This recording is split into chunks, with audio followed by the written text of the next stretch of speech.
Assalamualaikum warahmatullahi wabarakatuh. Selamat pagi, teman-teman. Oke, pada kesempatan kali ini kami dari kelompok 1 akan menyampaikan hasil dari diskusi kami dengan tema kelangkaan sumber daya alam. Sebelumnya perkenalkan, saya Mafulatul Ainia selaku moderator pada pagi hari ini. Kemudian ada teman-teman kami, Heni Rahmawati, Rahayu Putri Prasanti, Zahra Tunisa, Nurul Hidayatul Ummah, Iza Milenia, dan Arinda Diana. Baik, pada hari ini kita akan membahas beberapa pokok bahasan. Di antaranya yang pertama adalah kelangkaan sumber daya alam, kemudian pengertian konservasi, deplesi dan juga persediaan, kemudian konservasi dan investasi, dan yang terakhir adalah kelangkaan sumber daya alam serta cara menghitungnya. Baik, langsung saja kita masuk pada pokok bahasan yang pertama. Kepada rekan saya, waktu dan tempat disilahkan. Kelangkaan sumber daya alam. Masalah kelangkaan sumber daya alam ada disebabkan karena sumber daya yang disediakan oleh alam dengan kebutuhan manusia yang selalu meningkat itu tidak seimbang. Populasi yang terus meningkat juga meningkatkan konsumsi manusia terhadap sumber daya alam. Sedangkan jumlah sumber daya alam untuk memenuhi kebutuhan tersebut jumlahnya terbatas. Adanya kesulitan dalam pengukuran terhadap volume fisik, lokasi, maupun kuantitas menentukan tingkat kelangkaan sumber daya alam tersebut, maka beberapa ahli ekonomi menggunakan alat pengukur untuk mengetahui langka tidaknya sumber daya alam dengan yaitu melihat dari harga barang, sumber daya alam, dan harga sewa ekonomisnya. Bisa juga dengan melihat elastisitas substitusi dan dapat juga map dari satuan biaya produksi barang sumber daya alam. Skema sumber kelangkaan sumber daya alam dan dampaknya terhadap sosial menurut Homer Dixon. Yang pertama yaitu penurunan kualitas dan kuantitas sumber daya alam yang dapat diperbarui. Manusia dapat mengurangi kualitas dan kuantitas sumber daya alam sangat cepat dibandingkan sumber daya alam memperbarui dirinya sendiri. Kemudian yang kedua yaitu adanya pertumbuhan penduduk. Semakin meningkatnya pertumbuhan penduduk, maka juga semakin meningkatkan konsumsi terhadap sumber daya alam. Sedangkan jumlah sumber daya alam untuk memenuhi kebutuhan konsumsi tersebut jumlahnya terbatas. Kemudian yang ketiga yaitu ketidakadilan akses sumber daya. Karena pertumbuhan penduduk, maka jumlah sumber daya alam semakin terbatas, sehingga terjadinya sumber daya alam yang dikuasai oleh beberapa orang saja. Adanya ketiga aspek tersebut menyebabkan peningkatan kelangkaan sumber daya alam yang dapat diperbarui. Akibatnya, menyebabkan terjadinya dampak-dampak sosial. Oke, yang selanjutnya adalah pengertian dari konservasi. Ya, jadi untuk pengertian konservasi menurut Undang-Undang Nomor 5 Tahun 1990 ini adalah pengelolaan sumber daya alam hayati yang pemanfaatannya dilakukan secara bijaksana untuk menjamin kesinambungan persediaannya dengan tetap memelihara dan meningkatkan kualitas keanekaragaman dan nilainya. Nah, untuk secara singkatnya, jadi pengertian konservasi itu adalah pelestarian, pemanfaatan, dan perlindungan terhadap lingkungan dan juga sumber daya alam. Ya, yang selanjutnya ada beberapa macam jenis konservasi. Yang pertama ada cagar alam. Jadi untuk cagar alam itu adalah wilayah yang di dalamnya ada tumbuhan, hewan, atau ekosistem yang khas. Ya, untuk cagar alam ini biasanya dibiarkan berkembang secara alami. Untuk contoh-contoh cagar alam yang ada di Indonesia ini ada cagar alam Rafflesia di Aceh, kemudian cagar alam Bukit Bungkuk di Riau, Gunung Palung di Kalimantan, dan Gunung Butak di Jawa. Nah, selanjutnya ini ada Suaka Marga Satwa. Jadi Suaka Marga Satwa ini adalah bisa dibilang hampir mirip dengan cagar alam, cuman Suaka Marga Satwa ini lebih melindungi satwa-satwa yang terancam punah. Nah, jadi Biasanya juga bisa digunakan untuk merawat dan mengembangbiakan hewan. Nah, untuk contoh-contohnya ini ada di Gunung Leuser yang melindungi kera, badak Sumatera dan gajah, dan juga Suaka Margasatwa Ujung Kulon yang melindungi badak Jawa dan juga rusa. Kemudian untuk Taman Wisata Alam ini biasanya dimanfaatkan untuk pariwisata dan juga rekreasi alam.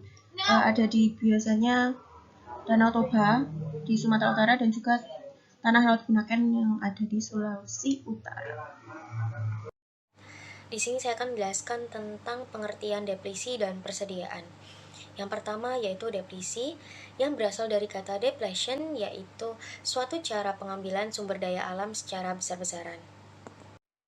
Nah, deplisi sendiri yaitu implikasi akibat penggunaan sumber daya alam untuk memenuhi kebutuhan atau kepuasan manusia. Pada tingkat mikro atau individu, deplisi ini digunakan untuk memenuhi kebutuhan agar dapat bertahan hidup. Sedangkan dalam tingkat makro atau negara, deplisi ini digunakan untuk mempercepat proses pembangunan yang lebih tinggi, apalagi untuk negara berkembang di mana pembangunannya itu masih rendah. Selanjutnya yaitu pengertian persediaan atau cadangan, yaitu sumber daya alam yang sudah kita ketahui dan bernilai ekonomis.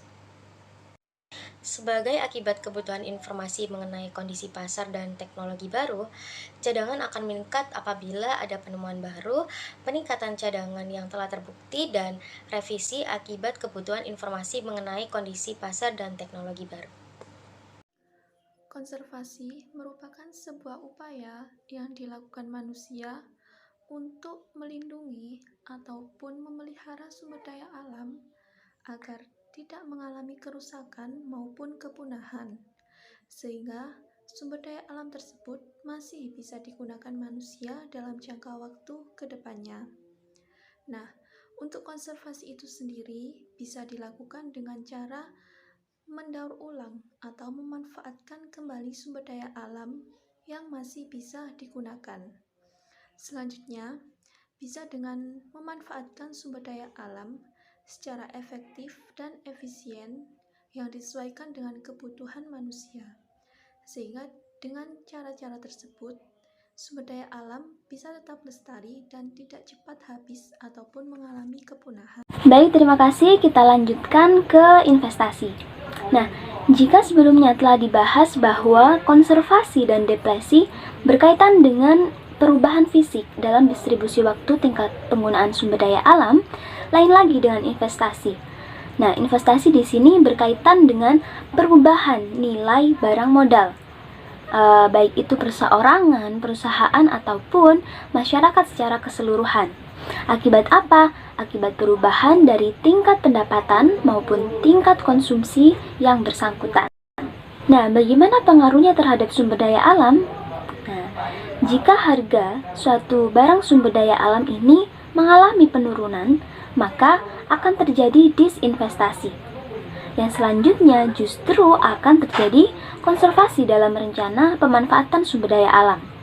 Nah, sebaliknya, jika harga barang sumber daya alam ini mengalami kenaikan, maka akan mendorong investasi dan selanjutnya akan mengakibatkan adanya depresi sumber daya alam.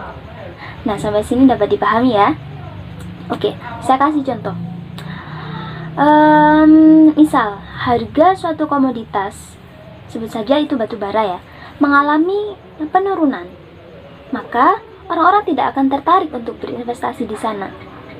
Sehingga perawatan lingkungan di sini akan terbuka.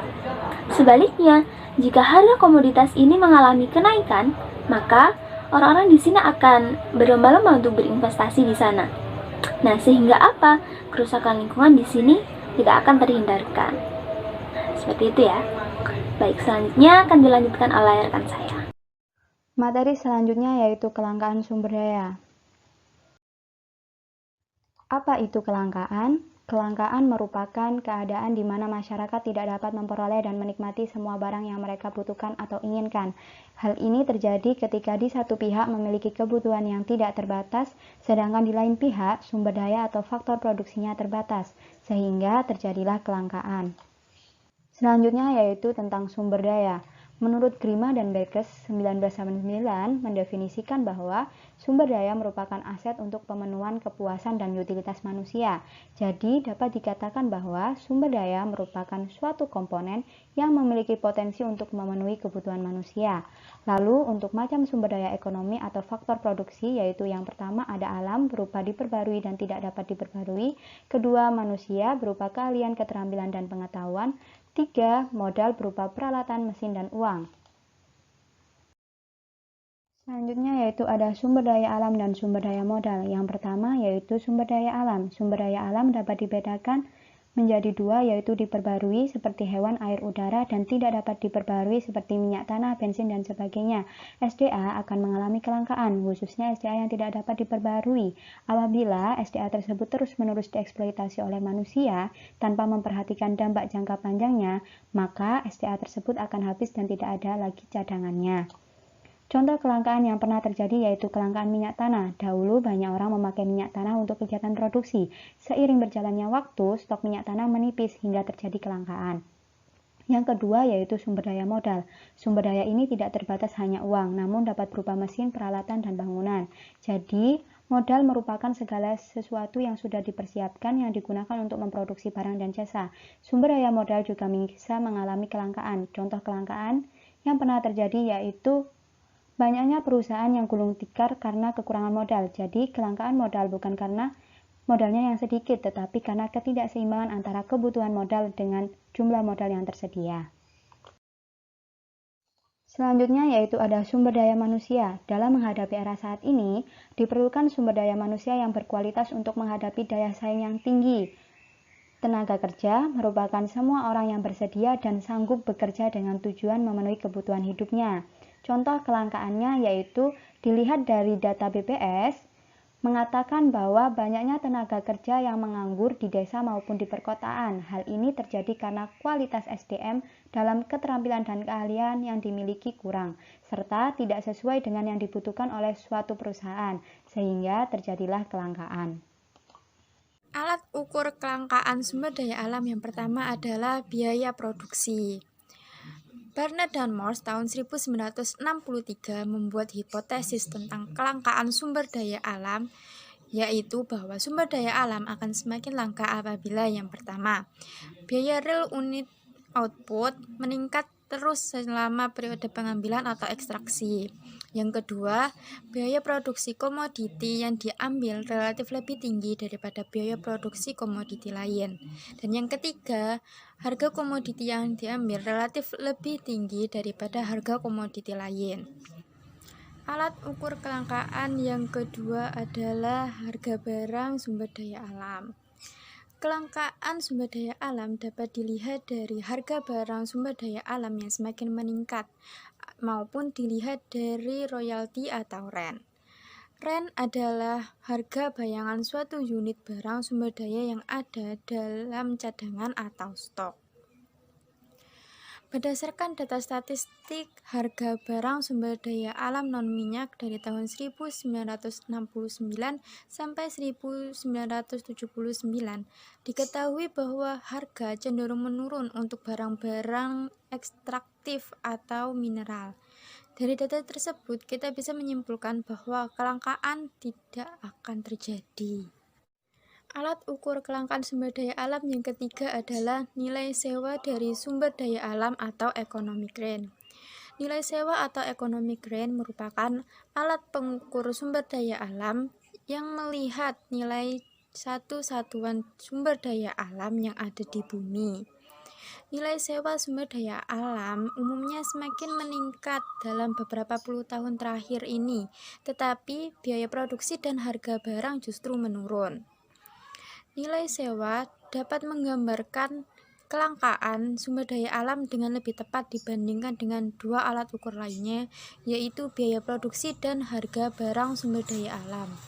Sebagai upaya lanjutan, Brown dan Feld mengajukan sebuah alat ukur kelangkaan sumber daya alam lagi, yaitu dengan melihat elastisitas substitusi antara faktor-faktor produksi, khususnya modal dan tenaga kerja, apabila terdapat kelangkaan sumber daya alam. yaitu dengan cara melihat mudah atau tidaknya dalam mendapatkan substitusi sumber daya alam tersebut. Apabila sumber daya alam tersebut mudah ditemukan barang substitusinya, maka sumber daya alam tersebut tidak akan mengalami kelangkaan. Sebaliknya, jika sumber daya alam tersebut sulit ditemukan barang substitusinya, maka sumber daya alam tersebut akan mengalami kelangkaan seiring dengan penggunaan yang terus-menerus dan semakin meningkat. Sekian dari kelompok kami, semoga yang kami sampaikan bermanfaat. Terima kasih.